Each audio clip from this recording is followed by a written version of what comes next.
Have you ever hit a milestone you worked really hard for and then felt an unexpected emptiness? In today's episode, Alan Lazaros shares the wake-up call that shifted him from high achiever on autopilot to intentional, aligned living, and the patterns he had to break to get there. This is the Your Next Success podcast, and I'm your host, Dr. Carolyn Sengel. I'm a life-first career coach and strategist on a mission to normalize questioning your career, because I believe each of us is made on purpose for a purpose only we can fulfill. The longer we live out of alignment with who we are, what we do best, and why we're here, the more we miss out, and the more the world misses out on what only we can give. The Your Next Success podcast is where we explore how to build a career that truly fuels your life. We talk about self-discovery, smart job search strategies, professional growth, and you'll hear stories from people who've navigated big career transitions themselves, so you can see what it's really like to make bold changes and feel inspired to create your own version of authentic success. One that is aligned, meaningful, and truly yours. Today's guest understands the inner world of high achievers because he is one. Alan Lazaros is the founder and CEO of Next Level University, a global top 100 podcast with more than 2,200 episodes and listeners in over 180 countries. He blends engineering thinking with personal development and lived experience to help people reach their potential in health, wealth, and love. His story is grounded, honest, and relevant for anyone craving alignment, and I am thrilled to share it with you.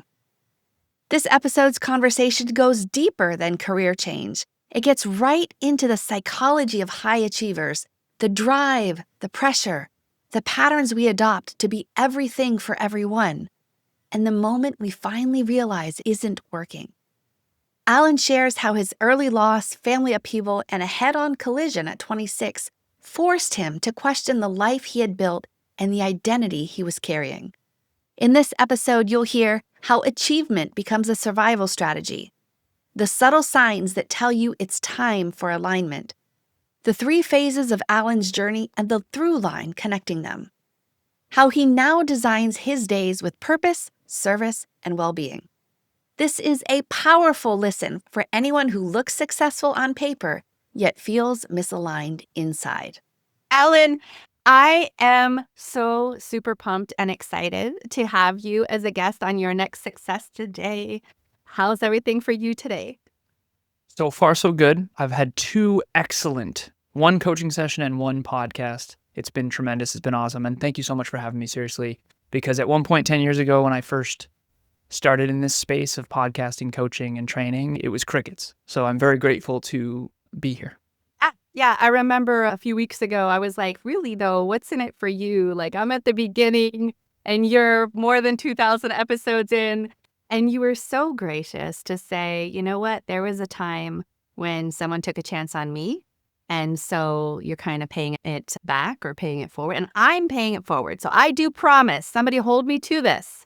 When I'm 2,000 plus episodes in, then I absolutely better be also meeting with people who have less than 20 published in this moment. So, I will hold you to that. That's please. wonderful. Yeah. And it's a win-win because you get to practice your craft, you get to impact people and connect with people. It is a win-win. It's my favorite work in the world. It's my third favorite work because my favorite is coaching one-on-one. My second is training one to several. And my third favorite thing in the whole world to do is podcast. Awesome. That's awesome. Yeah. That's awesome. Okay, so as you may remember, I love career transitions. I think some of the work that we do is similarly focused, but I'd love to kind of go back to your story and kind of get a little bit deeper than maybe the surface level kind of thing. Can we dial it way back? A lot of way. Yeah. And I know we've got a few, there's a few really interesting pivots by choice or by force that your life went into and your career went into. But let's take it back to childhood. Tell me a little bit about that. Okay, so I'm 36 now. I'm going to try to condense 36 years into a very short amount of time so that we can get to the goods. Yeah. But I do think it's important to know who you're talking to. So, started off very tough. Born and raised in Massachusetts. I had a very unfortunate thing happen when I was very young. So, I had a mom who was 31. I had an older sister who was 6, and I was 2.5, almost 3. And my birth father, John McCorkle, passed away suddenly in a car accident. Very sudden, very tragic. Harder on my mom and my sister than me because obviously I was still an infant. Yeah. In some ways, hard on me too, because obviously I never got a chance to meet my own father.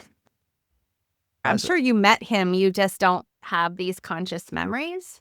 I only have one. He used to put me on a pillow and lightly bring me up. I don't know if I dreamt that or if it's real, but yeah. I mean, how could it not be? I think it was real. I do think it's real. Seeing pictures, do you study those? I mean, I study pictures even now, trying to look back of, was there a clue? What was the thing? Was I actually happy? Was I not? But like, Always. Yeah. Yeah. So smart. Yep. yeah. I have actually a folder called Dad with Oh, all of the pictures of him. Yep. And I also have another folder called Perspective, which is pictures of me in college. No, not just college, but well, I am so growing up. thankful that the internet was not a huge thing when I was in college. So God bless you. I'm a little bit older, probably 13 years older.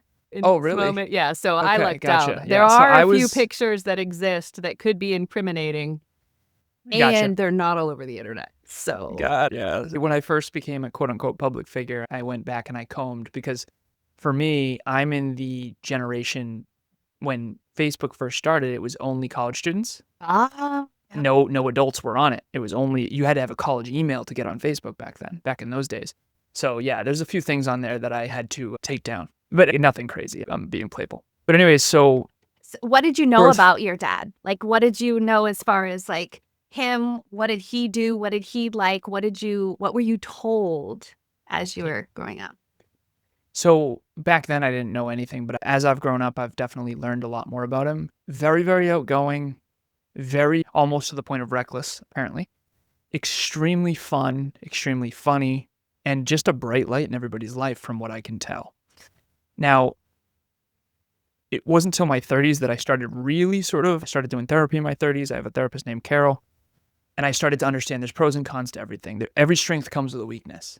And so the strength was confidence. He was in sales. Everybody bought from John. Everybody loved John. I mean, that's the impression I get my mom basically says that during his wake and funeral, they practically had to shut down Holden, which is the town he grew up in, because there were so many people that came, like 600 people. And so he had a huge impact in a very short time. He died at 28. Wow. And actually, that's one of the things that has driven me in hindsight is legacy. Yeah. Because I grew up my whole life hearing about John and seeing how much he impacted people, even from such a young age, was always very powerful for me. So did you kind of instill like you want to do that, or you want your life to also be impactful? When did that come in for you? Yeah, when I got in my car accident at 26. So I think it was instilled in me unconsciously from a young age of just, I think as a young boy, it's more significance driven. How to be significant, how to be seen. You think I look young now, imagine me in high school, right? So I couldn't get girls to look at me, never mind be with me. And now that's very much changed, which is good. But ultimately, I'm happily in a long-term relationship. But at 26, that was when I had my wake-up call. I got in a car accident myself, head-on collision.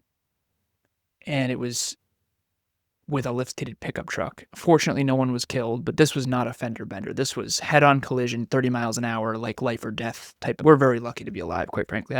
The only reason we are is I was driving a 2004 Volkswagen Passat. I used to call it the tank. Good Both thing. airbags deployed. Yeah, good thing. One of the safest cars apparently ever built. So, Who bought that car? Yeah, I did. And well, back then I was just trying to save money. I don't want a depreciating asset. Yeah. So you're in this car accident, but I also want to dial it back a little bit, and then I want to come back to this. As you were growing up, like let's say when you kind of went to school and all that, what types of activities, things, subjects did you enjoy? Math. Obsessed with math and science. Absolutely obsessed. Loved it. Without a question, the math and science nerd. The math and science nerd. Yeah. I call it STEMBIF, science, technology, engineering, mathematics, business, and finance. And those are the things that always came very, very, very naturally to me. And English and writing and communication. And I was actually just on a podcast with an engineer, and him and I talked about how hard it is as an engineer to have a math modality of thinking. And you think in graphs like XYZ axis, and a lot of people, quite frankly, don't. So it's very hard to communicate as an engineer to people who aren't. Okay, so school-wise, you're growing up, you are loving math and science. You're kind of realizing you've got this maybe engineering mindset, although you might not have the words in that particular time. And are you recognized for those things too? Right? You're getting all the awards, all the accolades. Very much. My mom said, she tells me the story. My 7th grade math teacher, his name was Mr. Ballounis, and she came into parent-teacher conference, and his first reaction was, "What are you doing here? Like, Alan's fine. You don't need," because back in those days, you basically don't go unless something's wrong. Interesting. And she said, "I'm here because I need to know if this is going to stick." And Mr. Ballounis told her, apparently, yeah, without a question. Like, he's gifted. Absolutely. And she got me physics tapes, and it was back VHS days. And yeah, ever since, I mean, for me, I always wanted to be a math teacher, and I used to literally say, they don't make enough money, unfortunately. Yes. And now I teach math to business owners is my playful joke, because I coach 21 business owners now. And the truth is, if you run an online business and you don't know mathematics, you're leaving so much opportunity on the table. So we reverse engineer dreams, goals, metrics, habits, priorities, skills, and identity work. And it's all based on mathematic modalities. So again, I digress, but I ultimately, resonate. yes, I resonate with it a lot. I was recognized at a young age for math, for science. My dad was a teacher, principal, superintendent. I love school. I love learning. I wanted to be a teacher. And he said, "Girl, I don't think that's going to support the lifestyle I think you want to be accustomed to. Do science, do math," right? So got a bachelor's in chemistry, a PhD in polymer science, rubber, plastics. I studied cracks and crack propagation and fatigue. And I studied them to see how they broke so I could make them stronger. And now, decades later, I do it with people. So I know how cracks start. I know how they grow, but I want to help people be more resilient, stronger, and help them to have lives that they love and careers that fuel it, not drain it. So very nice. Totally resonate. Okay, but let's go back. What did your mom do? What was her profession aside from being an amazing mom? She says she was a cook. She didn't like when I would call her a lunch lady. But the truth is, she was a lunch lady, and she also did culinary stuff. And she was at a trade school, so I guess she taught other people how to cook too. So she was a culinary instructor / lunch lady, whatever way you want to frame it. I'm not really big on the whole status stuff. I think she's nourishing people. I think she's feeding them. I think she's sustaining them. I think she's giving them something to feed their bodies, souls, mind, and have good conversations and relationships at the same thing. So I'm a bit like, everybody is important, needed, valuable. It's external. Exactly. That's somebody else's nonsense and judgment. So many people are so focused on their job title and stuff like that. And I'm CEO of the company, so I get it. You need that. But what did you do for fun? What was your beyond school? What are the activities that really drove you? I was one of the OG online gamers way back. Yeah. What so games? Esports. Halo 1 for the Xbox was at one point and then it was Halo 2, and they used to have rankings, Bungie.net, and I was 20th in the world at the time, which was cool. And it was the biggest online game in the world, so I was one of the best Halo players in the world. But I loved online games, and I also did all the other stuff. So my mom and stepdad, they had what I refer to as a pleasure-centered paradigm. They think life is about having as much fun as possible. And this was the 90s. The 90s were wild in the U.S. in particular, but dot-com bubble 90s, the economy's growing like crazy. So I playfully refer to from age 3 to 14 with my stepdad as boats and BS. Yeah. So motorcycle, trucks, snowmobiles, grew up on a lake. They had an apartment building. We had a yacht. Like a lake that was a fishing lake or like skiing? More like a small lake, big pond. Okay. But that whole part of my life, it would be easier to tell you what we didn't do. I was very grateful for two things. Number one, my mom and stepdad did not get along, and that's a polite way to put it. So my childhood in that sense was not good. However, when it came from experiences, we traveled, we did everything. Row boats, every sport you can think of. I experimented a lot. And I realize in hindsight now that I'm 36 that those early years were big for my development of just not only awareness, but skills. And, Was it work hard, play hard? Yes. And then at 14, why the end at 14? Did that relationship fizzle? Yes. So my stepdad left, 14, took his entire extended family with him. Still to this day, never seen or spoken to a single one of them since. Oh, wow. Yep. Same year, hardest year of my life. Mom got in a fight with my Aunt Sandy, her sister. We get ostracized from her side of the family. To this day, I've only seen or spoken to 2 human beings from her side. And we didn't associate much with the McCorkles anymore, my dad's side, because we were trying to be the Lazaroses. I took my stepdad's last name probably around age 7. And that same year, my sister moved out as well. So you want to talk about just challenging, loss, abandonment. So from 0 to 14. How old was your sister when she moved out? She was 17, 3 years older than me. Yep. And so up to this point, all I've ever really known is loss at 14. Right? Well, so you've got achievement, recognition at school for the things you're doing, and then the relationships that you're having that you believe and people tell you should be stable and nurturing are appearing differently. And then, oh, by the way, people leave either by choice or by force. And now you're just left to dig into continuing to achieve because that's okay. That's when I became a super achiever, quote unquote, where basically this is the cycle I was running unconsciously. I didn't know this at the time, but it was aim higher, work harder, get smarter.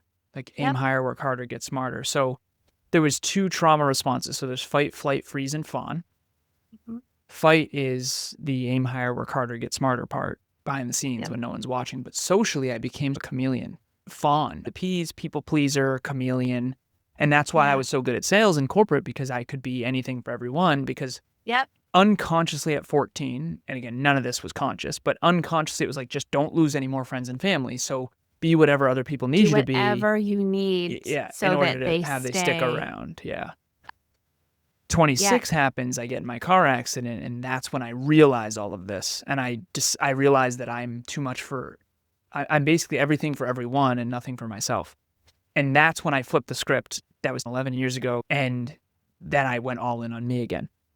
And you realize, okay, so you're hyperachieving through high school. You go to college. You're hyperachieving. You're getting then a double major, right? So it was straight A's through high school.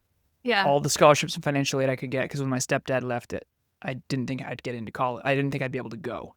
I knew I'd get in, but my stepdad was he took 95% of the income. So we went from boats and ski trips to no cable.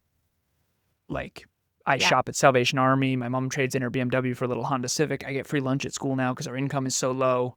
How do we keep the house in the family? We weren't going to starve, but definitely my college was $50,000 a year back then. So I went from I hope I get in to even if I do get in, I can't go. Straight A's through all of high school, get what's called the President's Award, all the scholarships and financial aid, engineering school, high distinction, master's in business, boom, boom, into corporate, and then I become a global top 1% earner within my early 20s. Paid off all my college debt in a single year. I have a bunch of money in a Vanguard account, all different tech stocks. So I just used my gifts, and I became the work hard, play hard thing. I just ran that. And what were you doing to play hard in that time? Parties. Pre-accident. Parties. Okay. High school, we had the party house. Okay. College. And parties look like in high school? Because I've heard about parties, but I was so fear-driven that alcoholism ran in our family, and I was starting to, and not our immediate family, but I saw it in some of the extended family, and I was terrified. Yeah. Terrified. How do you know which drink is going to be the drink? I didn't know. So, but what do cool people who are getting great grades and being the party house, what does that look like? Never been asked that question before. On a public medium anyways. We had bonfires. We grew, like I said, a lake. We had 5 acres of land. We ran amok. And I got to be very transparent here. We had a freaking blast. Like an absolute blast. Crazy. Like I always joke, I partied enough for 12 lifetimes. I'm never going to have the midlife crisis I didn't live thing. That's not going to happen for me. And so that's exactly what it was. Socially, I was a chameleon, social butterfly, rally people together, that kind of thing. Privately, behind the scenes, I was unhappy and unfulfilled, so I used achievement. Aha. Well, you're outwardly being this guy who's life of the party, having fun, bringing everybody along, 100%. chameleon, blah, blah, blah. And Yep. then in the quiet moments, see now, like there was a time where I just kept going till I was exhausted, would get up and go again. And I never actually had to think and deal with stuff. Imagine what your life would be like if your career aligned with who you are, what you do best, and actually fueled the life you want. At Next Success, we support all ages and stages through career transitions, from students exploring majors or careers to job seekers actively searching or reimagining their next move to professionals committed to self-awareness and leadership growth. Stay connected and explore what's possible at nextsuccesscareers.com and follow Next Success Method on LinkedIn, YouTube, Instagram, and Facebook. Did you have quiet moments where you had to think and deal with stuff? Yes, always been quite the existentialist. I was always trying to figure out why most people are so miserable. Oh. And I was miserable too. Like, I feel like I had a thriving social life. I brought my high school friends to college friends to corporate. Literally, they had a referral program at my company. It was a company called Cognex. And their motto, by the way, was work hard, play hard. Oh, nice. That was their Okay. actual Work- motto. I used to say, work hard, play harder. Love it. Okay. And in the off moments, what was that looking like? What was that feeling like that you weren't articulating for other people to be aware because they could judge you should be happy? Yeah, exactly. At this point, you're making so much money. At this point, I had a beautiful girlfriend, lived on a lake, our own place, making almost $200,000 a year in my early 20s. I paid off 84 grand worth of college debt in a single year. I had all tech companies in Vanguard and stocks and index funds. And I was just getting wealthy. And I had all these friends and friends of friends. And so behind the scenes, it was wildly unfulfilling. I was everything for everyone. I remember at one point I was like, how am I going to be in 11 weddings? Because I was going to be the best man and or in the groom's party of 11 people. Now, 0. I'm not going to be in any weddings now. And so all of that upbringing, a lot of other people loved it. Like people from my past, pre-26, all those people I grew up with, I think that they really loved their childhood. And for me, it wasn't for me. And at 26, I decided. It was empty. You were feeling like something in your body. You were crying. You were sleeping. You were just like numbing your life with other substances. What was it for you? The best way to describe it is, I don't belong here. Just this inner feeling. Mm-hmm. Like you're better than this, or these just aren't your people. This isn't it. Both. Okay. The way that I would describe it is the people that I grew up with, I was a tourist, but I didn't move in. And my dreams saved my, small town, small-minded town, as upset as some people would get for me saying that. Yeah. I always had huge dreams, Caroline. Huge. Okay. What are your huge dreams that you were having? What were these thoughts? Okay, so I had a bunch, but there's 2 really serious ones that I genuinely intended on. I intended on all of them, but like pro gamer, Abercrombie model, all that kind of stuff, like kid's dream, right? But the 2 that I really actually sat down with myself and thought out, I was going to be lawyer, politician, president. Okay. Or I was going to be engineer, MBA, CEO, like my hero at the time, Steve Jobs. So I built my first computer at 12. I used to argue with my buddy Kiki, who's smarter, Bill Gates or Steve Jobs. And I used to think it was Bill. Now I think it's Steve. But at the end of the day, I wanted to be a Fortune 50 CEO like my hero, Steve Jobs. No longer my hero. And that's what I did.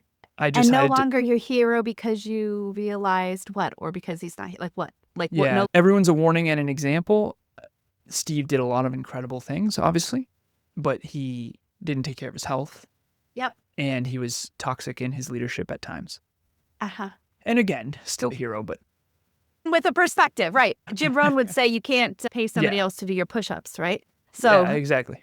yeah. Okay. So are you having any of these realizations before this huge accident at age 26? Yeah, there's whispers. I always say your intuition, your highest self is whispering to you all the time, but sometimes those whispers become a scream after something really bad happens. Yeah. And so Okay, the car walk us accident, it through became a this. scream. Yeah. Yeah. So For sure. you tell me more about that. It's what time of day? Where are you going? What are you doing? What's your thought? And then what happened? Up in New Hampshire with my second cousin, Dan, one of the two people from my mom's side that actually did come back after Okay. the whole ostracization. He and I are going to TGI Fridays. We're playing Call of Duty Ghosts. I remember back then. This is back in 2015. Winter, bad winter. The snowbanks were covering the yield sign. And heading to TGI Fridays, not drinking, not partying, nothing crazy. I look down at the GPS. I look up, pickup truck. I'm on the wrong side of the road. I was supposed to yield and I didn't. Head-on collision. Physically, we were okay. No one was killed, fortunately, because if we were, it would have been my fault. Yeah. This car accident was my fault. Yeah. And so luckily, no one was killed. No one was permanently damaged. Like I said, the tank, I invested all my money. I didn't want a depreciating asset, so I'm so glad I bought the Volkswagen. Yeah. And we were very rattled, though. It was definitely not a fender bender. And so I was sitting in an armchair, drinking whiskey, contemplating my entire existence. And my dad died in a car when he was 28. So I'm sitting there just, okay, I'm 26. What if that was it for me? This is the second chance my dad never got. Mm-hmm. And that moment till now, I have put it all on the court. I used to live from the outside in. I didn't know it. I'm a warm-blooded American male with dreams. Like, of course you're going to be extrinsic. Right. But at 26, that's when I went inside out. Because I used to be externally extremely successful and internally unfulfilled, and I flipped the script. And I actually was fully fulfilled. Fitness model, fitness competitor, fitness coach, health first, fulfillment, start my own company, Lazaros LLC, what you'll never learn in school but desperately need to know. But I ended up broke. So I went from externally successful and internally unfulfilled to internally fulfilled and externally unsuccessful. I liquidated all my assets. How is your mom How is she now? How was she? So here you are, you're 26, living the life, so successful, great thing, so proud of my son. And for her to get a call, hey, Mom, is it an accident? But I'm okay. Yeah, I'm sure that was tough. Yeah. Yeah. And then you start questioning and having all these things, and then you do the complete flip, now internally fulfilled and now broke. She had trouble with that, for sure. Yeah. And she even said, Alan, you have everyone else's dream. Like, you make six figures, all this stuff. I said, this is not my dream anymore. Yeah. Okay. Yeah. And here's the truth, too. I'm 10 years in, 11 years to starting my own company. Everybody, almost everybody, not everybody, almost everybody doubts you. Absolutely. Like, it was insane. Oh, you're a podcaster now? Oh, you're a bodybuilder now? Just ridiculous. And by the way, what's hilarious? Nobody questions it anymore. Now they don't, right? Yeah. Right. My husband is the only one not questioning. He's buddy, I know you. I know you. Yeah. There's You'll always an incubation period, and then you rise to the You'll top. make it I'm work. not worried. You're a safe bet, right? Nice. Nice. In the beginning. And you know what's funny? I don't need you to believe in me now.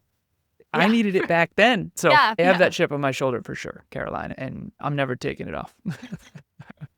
Okay, so then what happened to flip from all one way, all the other way, to then like defining the life that you want and having the career fuel it? So that was 11 years ago, that car accident, and it's been a process for sure. And now I have a whole framework and I coach on it. And where do I even start? It started with personal development. Every personal development book I could get my hands on. And I'm talking Stephen Covey, James Clear, Jim Rohn, Tony, all of it. And I just put it all in here, baby. And I dialed up self-improvement and personal development and personal growth to 11. Every seminar, it was awesome. Yeah.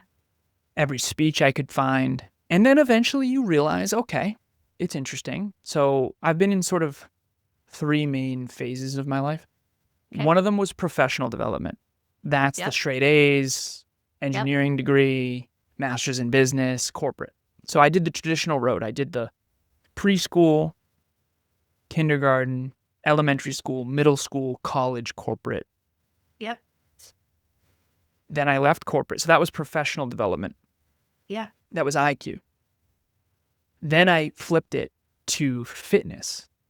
Yeah. I was a fitness model, fitness competitor, fitness coach, 43 photo shoots, 3 fitness competitions. My whole world was fitness. And I went from 160 pounds, skinny fat, just not healthy, drinking too much and too often, to quitting drinking and being on stage winning trophies. It was unbelievable. It was really cool. And some of the best times of my life, honestly. Because if you're not healthy, you're not happy. You don't know the difference. Trust me. I've been unhealthy and I've been really healthy. It's unbelievable on this side. Yeah. And then I went entrepreneur land, which is basically the personal development. And so what you find in these 3 worlds, it's like fitness has some personal development and almost no professional development. Yeah. And then corporate has no fitness. Insane. Like, why does corporate have no fitness? It's weird. Why are doctors doing residencies and getting no sleep? That's what I'm saying. Who wants a doctor that's been up for 70-something hours making a life Crazy. or death decision about you? Crazy. And these are the people that are pinnacles of sick care. But anyway, that's another. But that's the thing, right? Professional development, like I've been at many tech companies and I worked for a bunch of tech companies, iRobots, Inside of Technologies, all these things. And it's okay, there's very little fitness and very little personal development. And then you go into the personal development space and there's some fitness, but there's no professional development. It's this weird siloed thing. And so that's what my brand has become, is the merger of fitness, personal development, and business. Because one thing you'll find, you're new in podcasting, but we work with 117 podcasters and business owners right now. We produce, we do all kinds of stuff. What you'll find is, and again, I don't want this to come off wrong, but I need to share it. There are a lot of people don't have real businesses. Mm-hmm. These are like solopreneurs who don't actually know how to build a real company. And that's actually what I do. So I'm not judging. There's not a lot of engineers in this space. That's the best way I'll put it. Yeah. And Kevin, when we built our business model, I said, this is the business model. This is the best business model in the game. I was playful. He's, how do you know? I said, there's no engineers in this space, dude. I've been in the corporate world. I know organizational design. You know how to test it. You know the metrics. You know how it matters to have the metrics. You could just, yes. That's And in the exciting. podcasting world, there's none of that. Almost none of that. There's a It's few, loosey-goosey. obviously. It's loosey-goosey. It is crazy. And it's, listen, you're not going to win winging it. Imagine if Apple was like, yeah, we just wing it. We don't really track anything. What are we doing here? So I'm merging those worlds. Professional development, personal development, and fitness. I think they should be the same. And you can apply engineering principles to all 3 of them, and goal achievement and success and all that kind of stuff. So anyways, I digress. But ultimately, those are the sort of the 3 main phases. I went all in professional development while the party days. Then I went all in fitness to overcome the partying. Because to me, I set goals that required me to overcome partying. Because what's the worst thing for fitness is alcohol. So for me, I set a fitness goal that meant more to me than any social life. And so that was my transition from professional to personal development. And then I realized I'm merging all 3 now in my 30s. And I like to also consider, so I'll say there's 8 factors to somebody's career decision and what could be the right thing for them in that next chapter. So it's, where are you in your career development stage? And there's multiple times in someone's life that they naturally start to question. And so it's going to come around again, right? And then what are your natural abilities? What are the things you've invested time, effort, and energy to learn? What are your interests? And those change, by the way, right? So telling a kid, go ahead, tell a 15-year-old, pick your college based on your interest. That 15-year-old 10 years before liked dinosaurs and cars, right? And 10 years from then is going to something completely different, and 10 years from then. And then it's going to be your personal style. So are you introvert, extrovert, generalist, specialist? What's your communication behavior? All those influence how you're showing up at work and the type of activities that are energizing or draining for you. Nice. Your family you come from Yep. and your family you have now, or your friendships or relationships, your goals, your values, considering all of those, then making a vision. What do you want your life to look like after going through all of those detailed? Of course, there's data-driven, scientifically backed, valid assessments. Under them, I have to have that underpinning. I wouldn't be the great scientist if I didn't, and I wouldn't feel comfortable. Because sometimes it's, oh, your inner knowing knows. awesome. And I don't know how to listen to that. So give me some hardcore data at beginning. Yeah. Or if you can take an assessment, you can do Clifton Strengths. Yeah. Ooh, I'll take it 5 weeks later and I'll take it 5 more weeks later again. And they were all freaking different. I'm like, I can't stand behind that. You know what I think is the best assessment is looking through your own experience, look through your own life. But here's the problem. When you're young, you don't have enough experience to actually have enough data to do it. But if you look at the last 36 years of my life, there are themes. There's through lines. There's patterns. Yes. What are you great at? What are you deeply obsessed with? And I say obsessed on purpose. And then what does the world actually need and what is it willing to pay for? And it's very hard to find the epicenter of those three things. So you and I are obviously very passionate about engineering a career, engineering your passion, purpose, profit, career, all these things. And we can dig into that if you want to. Yes. Data-driven decision-making. Got to. Yeah. And now also, though, I'm curious about this because I see you now have a podcast with your beautiful significant other as well. So it's going to be performance, relationships, and well-being. And so nice. And there may come a time, I don't know, but is it in your future design to ever go from the two of you separate to possibly not or family or any of that? Absolutely. Yes. It's already part of the roadmap. So we already have the next 60 years planned out. I know that's wild, but yes, we're both extremely future-oriented, goal-oriented individuals, which is why it works. Right now, it's Conscious Couples Podcast. Eventually, it's going to be Conscious Parenting. Nice. And then it's going to be Conscious Business Owners. So we're going to have the company is called The We, and thank you for doing your research. I really appreciate it. I feel very respected. And the fact that you know about that is great. So we've been coaching couples for 5 years. Nice. One of our couples earlier this week, just got engaged. You won't be in their wedding, but you will congratulate them. Thank you. So you've really done your research. Okay, so yes. So how do you know that? So Caroline, that's exactly it.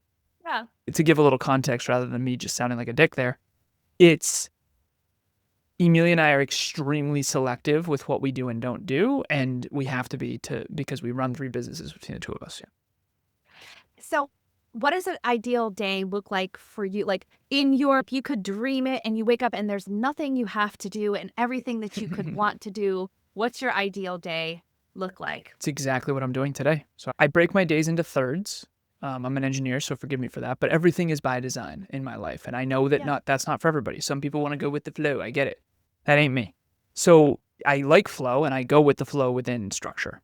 So every day at 11 a.m., my first meeting is from 11 to 8 p.m. every single day. I do my first third is for me. So from when I wake up, which is luckily whenever I want now, which is awesome. Yeah. From when I wake up to when I have my first meeting at 11 a.m., it's for me. The first third is for me. Pour into myself. That's when we exercise. That's when I do my learning. My targeted learning is what I call it. My skill development. That's when I do me. I pour into me before I go pour in the world. The second is for service. So from 11 a.m. to 8 p.m. every single day except for Sunday, Monday through Saturday, I am doing coaching, training, and podcasting. That's what I'm doing right now, podcasting. Then the third, after 8 p.m., we call it our heart out.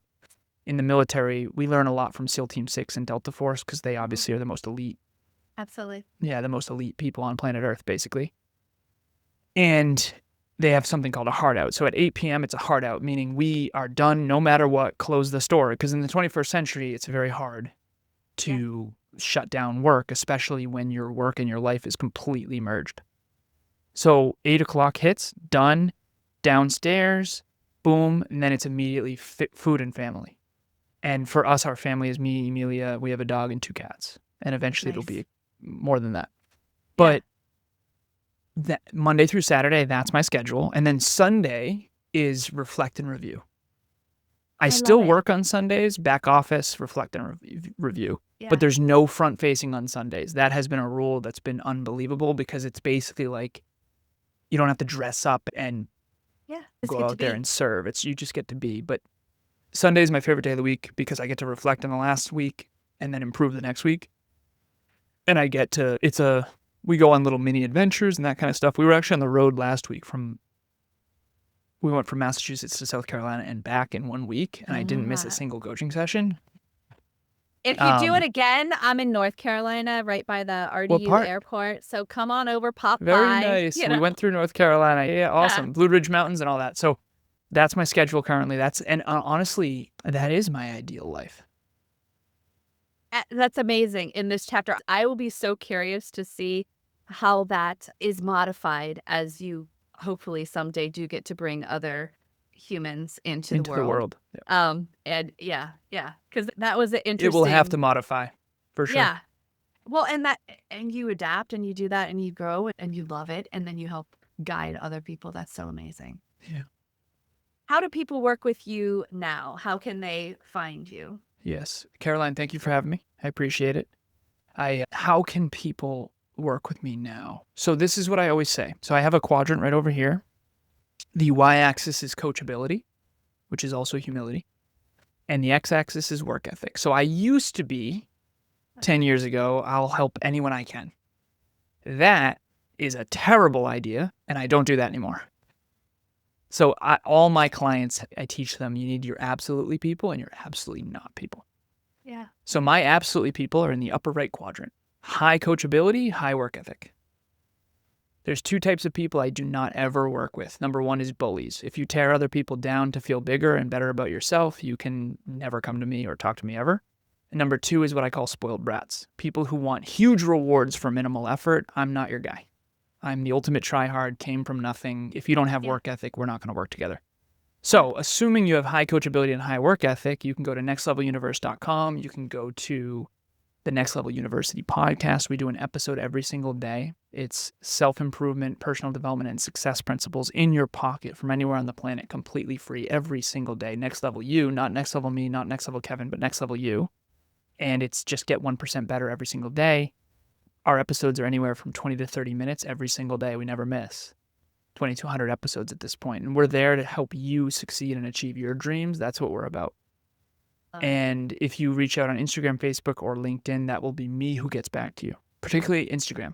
I check it every single day. So if you DM me on Instagram, if you want to have a conversation, assuming you have high coachability and high work ethic. But